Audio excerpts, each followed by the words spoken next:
So we are going to start with new chapter, chemical energetics, or it is also called energy changes. It basically refers to two types of chemical reaction on the basis of energy transfer. Okay, you can understand it by the by the change in state of matter. For example, why ice melts? If I ask you guys why ice melts,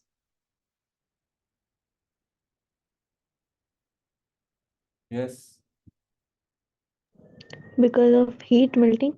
because of because of, you can say, energy, that when they comes to a normal temperature, the particles starts to gain energy from the surrounding, and as a result they have a higher energy, so their force of attraction becomes weaker, and as a result that solid turns into a liquid. Is this understandable? And when we go back, when we freeze it, what will happen, that the particles releases the energy, and as a result they all get together, and the forces of attraction becomes stronger due to the loss of energy. They have a less energy, so they can't stay far apart from each other, and as a result, it turns into again a solid. So that's how the chemical reactions takes place. That either when the chemical reaction occurs, the reactants absorb energy to turn into a product, or reactants release energy to form a product. So the one where the energy is released, you can remember, say it's an exothermic reaction, you can recall exo by exit. And in the same way, endo by inside. So it means the chemical reaction in which energy is absorbed.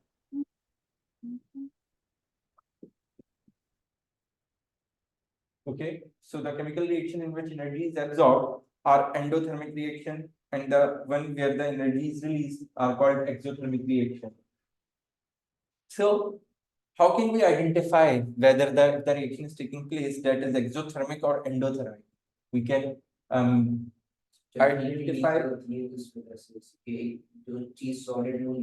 It's not necessary every time, but we can identify this by observing the thermometer. If we place the thermometer, so if during the reaction the thermometer reading starts to rise, what it indicates?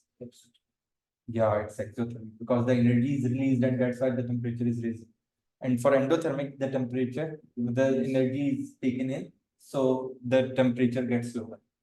Okay, note this down, then we will continue. Yes, Ammar, Aisha, and Khatija, is this clear?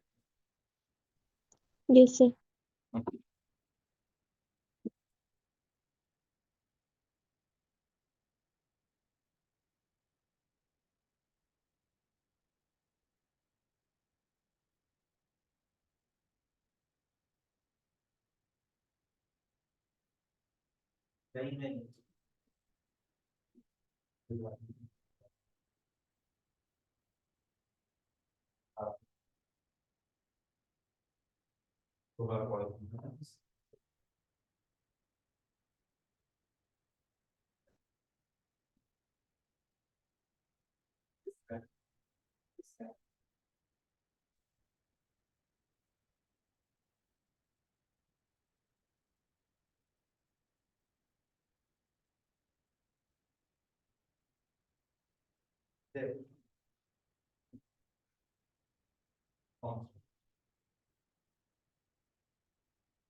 Yes, sir.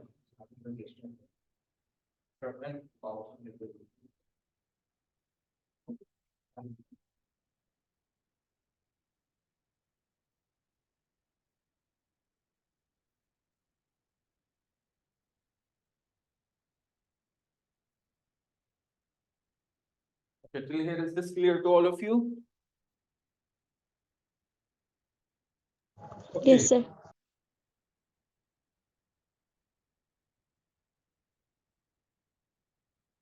Done?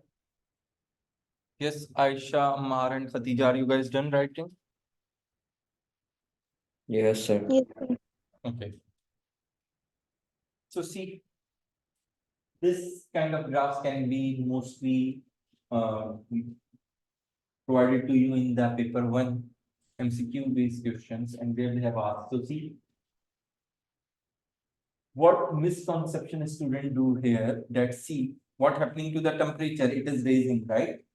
So students normally relate it as an endothermic, the temperature is rising, so it means energy is getting higher. So keep in mind that is the temperature is not of the reactants, it is always of the surrounding. We can't record the temperature inside the molecule because molecules are the reactants, right?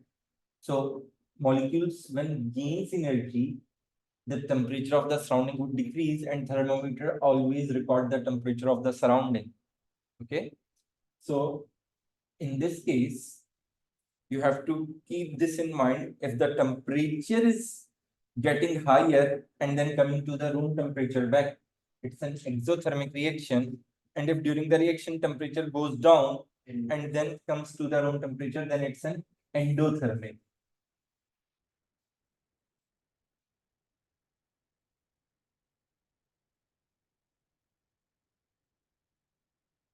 Okay, complete these diagrams quickly.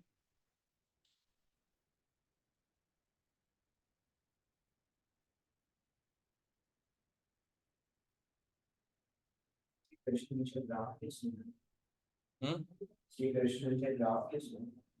Hmm.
Do remember the axis as well.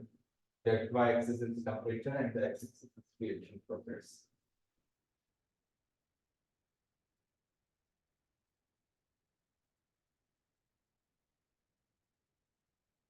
Clear?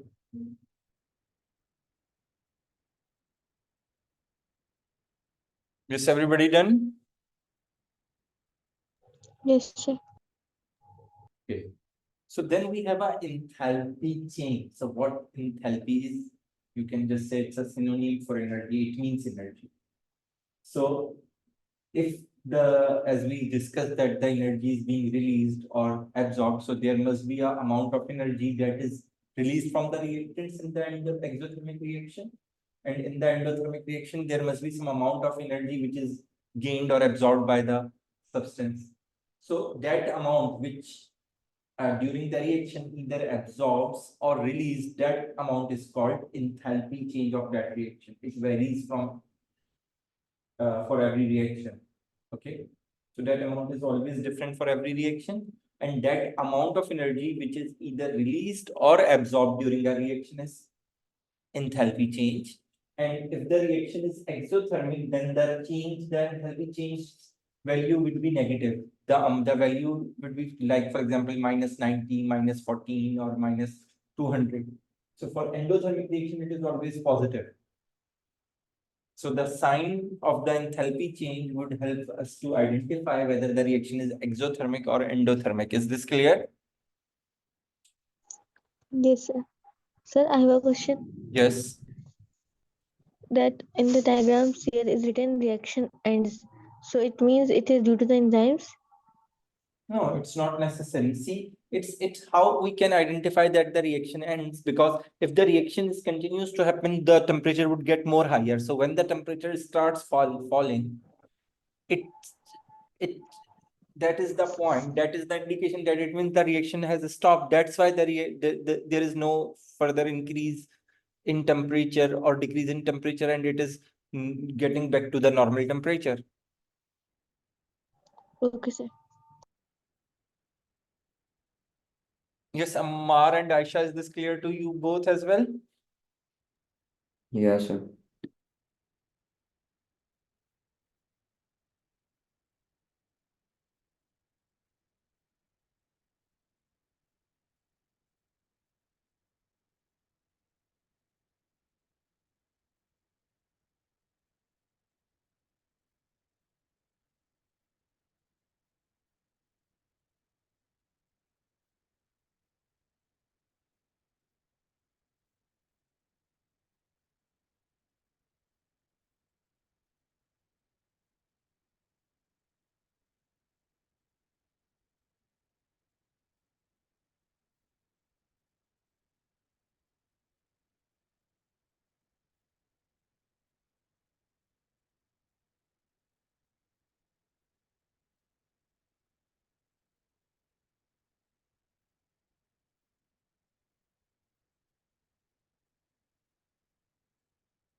These are the values I am going to explain in the next diagram. If the value is negative for the enthalpy change, it means the energy is released, the reaction is exothermic. And if the value of the enthalpy change is positive, then it's an endothermic.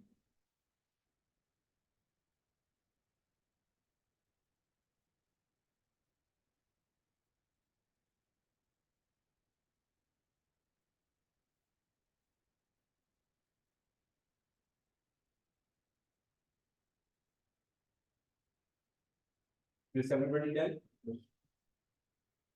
Okay. Now have a look. See. Okay, what does change mean? What is change? If we talk about in mathematics, change is always the difference between final and initial, right? We always subtract the initial from the final, isn't it? That is what changes. So see over here, now look at these two diagrams. These are called energy level diagrams. In these diagrams, if you see, what is the x-axis? Reaction progress, and on y-axis, what we have? Enthalpy. So see, the enthalpy means energy. So this is the energy of the reactants. So when the reaction is finished, the product formed have this enthalpy, this energy. So see, it's the final thing, right? Because it's the product which is formed after the reaction. And these are the initial ones which are going to take part in the reaction. So if you see, for example, its value is 10, let's suppose, and its value is, let's suppose, 30. So if when you will find the change, what change you will get? 20 positive or negative? Why positive? Negative. It's negative because we always do final minus initial, right? So product is the final thing. So we do product minus reactant. So see, it will get negative. So that's why enthalpy change is negative over here. And for endothermic reaction, see, this is the energy of the reactants and this is the energy of the product. So it means it clearly, sorry, this is the energy of the product. So it clearly indicates that the product have a higher energy than reactants. From the graph, you can easily conclude this. So it means that the product is formed by the absorption of energy. So that's why it's endothermic. So see, product have a higher value. Let's suppose it's 75 and let's suppose it's 35. So if I subtract these, I will get the answer in the positive now. Because final value, the end value is bigger and the starting value is smaller. But here the starting value is bigger and the end value or the final value is smaller. So we will get the negative. Okay. Another way, another important thing about this diagram, when examiner asks you to draw this diagram, examiner asks you to label the enthalpy change. So that's how we label the enthalpy change. Remember, enthalpy changes always starts from the reactants and end at product. So it means when you label it like this, you have to put the arrow over here. What students do, sometimes student makes the like this, they label it like this. Or sometimes a student label it like this. In both the cases, you will not going to get the mark. You have to label it only in the direction of the energy flow. So energy is going down, the energy is decreasing. So we'll put arrow only in that way. In the same way, we are going to put the arrow over here. The examiner will tell you whether it's endothermic or exothermic, or examiner give you some value of delta H is equals to -30 or +50. So you will be able to know whether it's endothermic reaction or exothermic reaction. Okay. Is this clear to all of you? Yes, Ammar, Aisha, and Khatija? Yes, sir. Okay. Complete this and then write the definition. I will be back.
Done.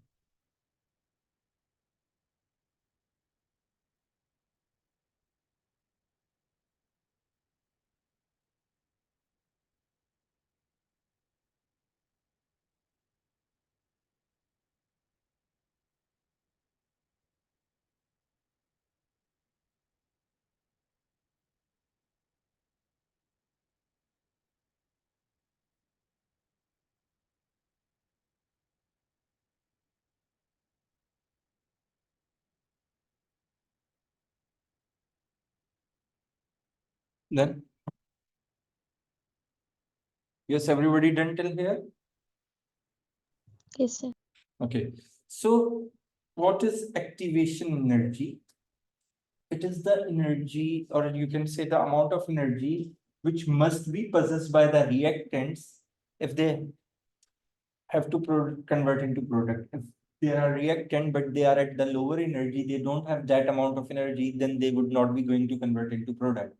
And if they have either that amount of energy or they have a amount of energy greater than this, then they will convert into product.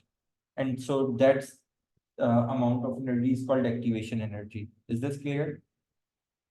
Okay. Now the second thing is reaction pathway diagram. In this reaction pathway diagram, examiner asks you to label all of these, and along with these, examiner asks you to label the axis as well. You have to label the reactants, products, activation energy, enthalpy change, and the axes as well. So see, this is how we represents the activation energy. Activation energy is symbolized by EA, and here you have these diagrams. So see, remember, always the activation energy is positive. It is always in the upward direction, and it always starts from the level of the reactants. Wherever the reactants are, you have to make this from the reactants till the highest point. See, here the reactants are at lower, so from the reactants we will make it till the highest point. So in both of the cases, it is whether exothermic reaction or endothermic reaction, it is positive. But the enthalpy change may vary, because if you see here, reactants are higher and the products are lower. So the activation energy would be downward. Oh, sorry, enthalpy change would be downward, not activation energy. Okay, enthalpy change would be downward. But here the reactants are lower and the products are at higher, so the enthalpy change would be upward. So it's an endothermic reaction, and here exothermic reaction. Is this clear? Yes, sir. Okay. Okay, complete these as well. Okay, in yellow here it is labeled as EA. Okay, it's EA.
It's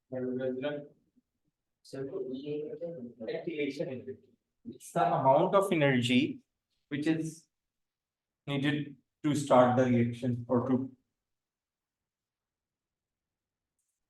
at which time. Abhi foreign class hai. Okay.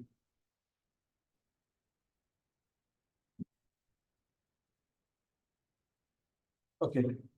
So are these diagrams clear to all of you? If not, Yes, sir. ask. Yes, Ammar? Okay. Yes, sir, clear. Now, the next part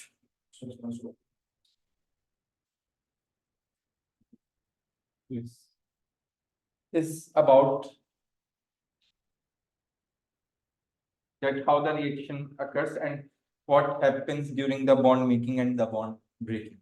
So first, when we talk about breaking, to break something, we always need energy, right?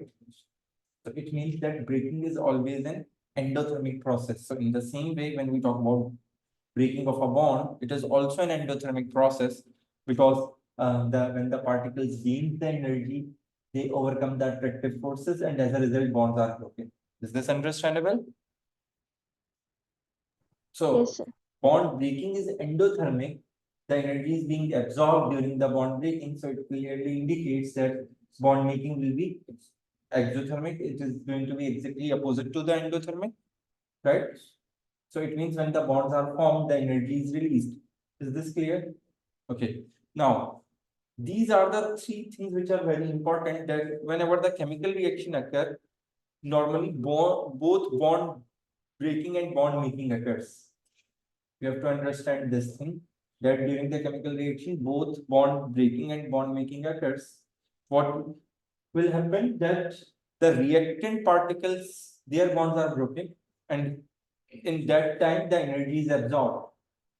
Then what we will get atoms, and then those atoms forms new bonds, and as a new bonds are formed, the product is made and energy is released. So if you see in the reaction, energy is absorbed as well as energy is released.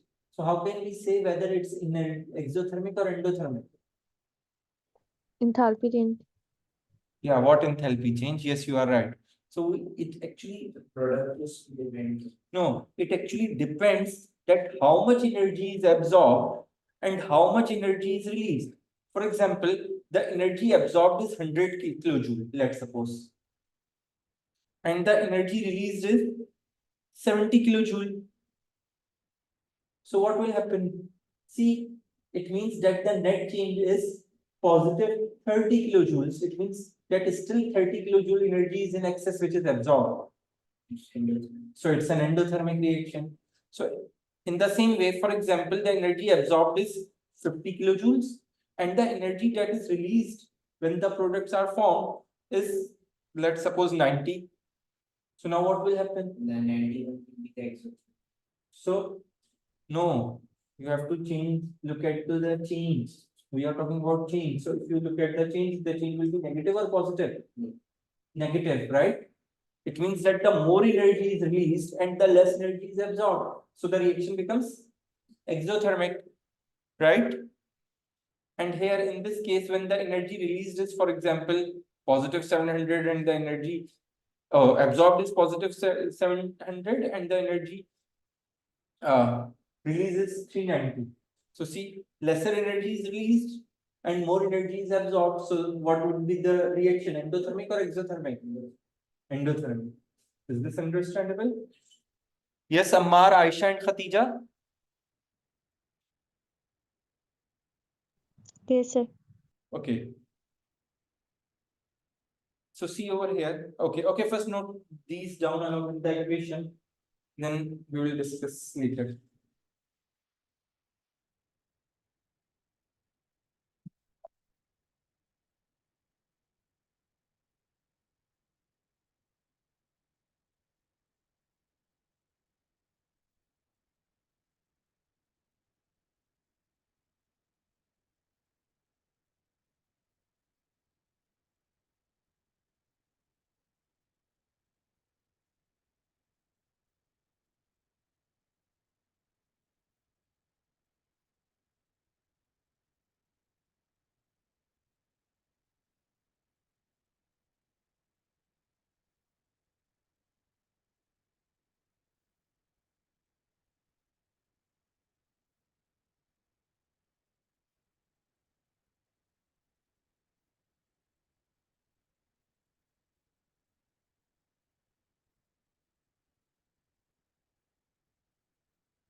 Yeah.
Yes, is everybody done? Yes, sir. Yes. Okay, now have a look over here.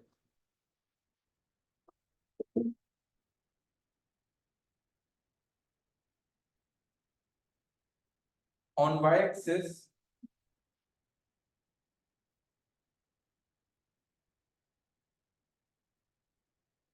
there is a H, and H means enthalpy, and enthalpy means energy. Okay.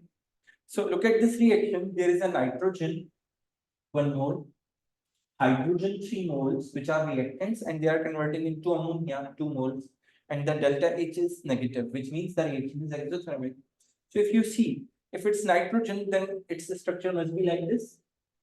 There is a triple bond between the 2 nitrogen atom, and if there are 3 hydrogens, then there would be 3 moles of hydrogen like these, and there is a single bond between those hydrogen. Is this clear? So what happens first? They absorb energy. See, they absorb energy, and as a result, bonds are broken, and all of them turn into atoms.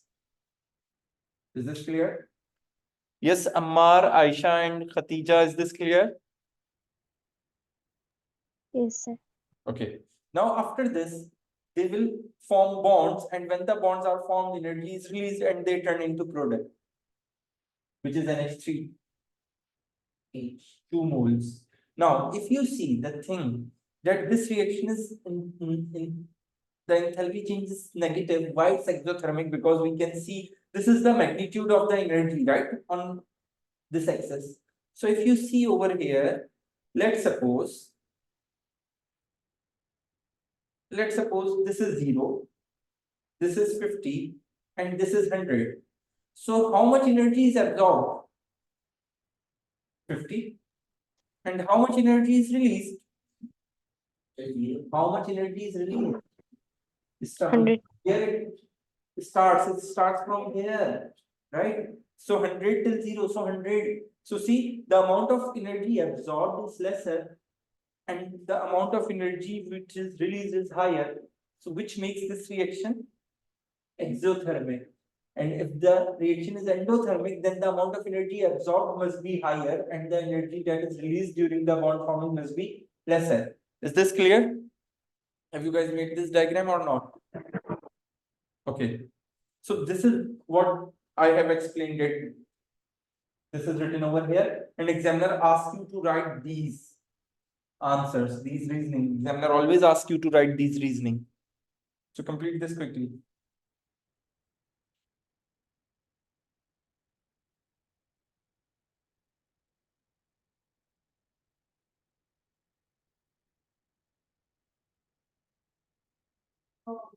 Hmm? Yeah, it will be like this, for example, this, and then the amount of energy released would be like this, and this will be the enthalpy change. But examiner asks you these reasons that you have to explain in terms of bond breaking and bond making for 2 or 3 marks. Okay, complete this quickly. And I think this is for today. And from here onwards, we will continue. Yeah, from the examples, we will continue in tomorrow's class. The last is at 3.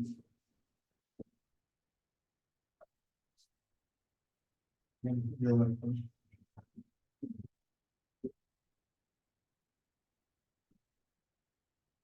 Allah Hafiz.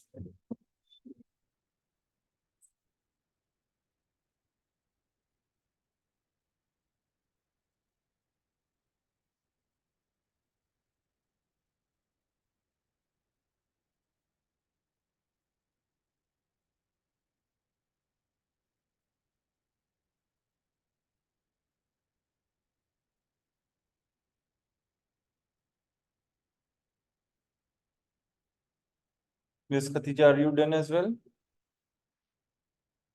Yes, sir. Done. Allah Hafiz. Okay, Allah Hafiz.